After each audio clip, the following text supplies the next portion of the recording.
Ağdam rayonunun yenidən qurulan Sarıcalı kəndinə bugün növbəti köç karvanı yola salınıb. Respublikanın müxtəlif ərazilərində müvəqqəti məskunlaşan ailələrdən ibarət köç karvanı Qaradağ rayonundan yola düşüb. Bu mərhələdə Sarıcalıya 110 nəfər olmaqla 28 ailə köçürülür. Bu zulümləri çəkə-çəkə gəlmişik, indi azadalığa çıxırıq. Məndən olsa hamısını xiyalın gəzərəm. Amma can əl vermir. Ta ki salamatçılıq olsun, Allah cavanlarımıza dəyməsin.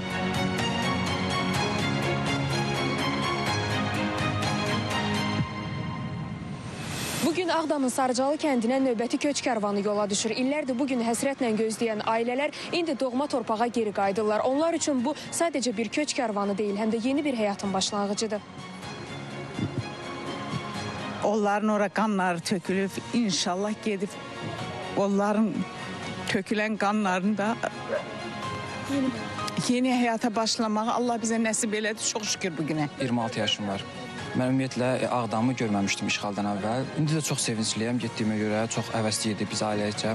Qeyd edək ki, hazırda Qarabağda və Şərqi Zəngəzurda ora köçürülən keçmiş məcburi köçkünlərlə yanaşı bu bölgədə aparılan layihələrin icrasında çalışan, həmçinin ayrı-ayrı dövlət qurumlarının yerli bölmələrində xidməti vəzifələrini yerinə yetirən, yenidə fəaliyyətə başlamış səhiyyə, təhsil, mədəniyyət, turizm, sənaye, energetika müəssisələrində işləyən ümumilikdə 40 minə yaxın insan yaşayır. Fidan Səfər, Diana Cəlali, Bəkir Həşimov, Space Xəbər.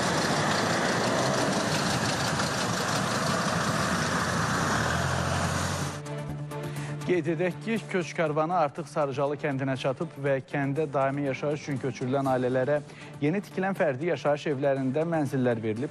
28 ailəyə mənzillərin açarları təqdim olunub.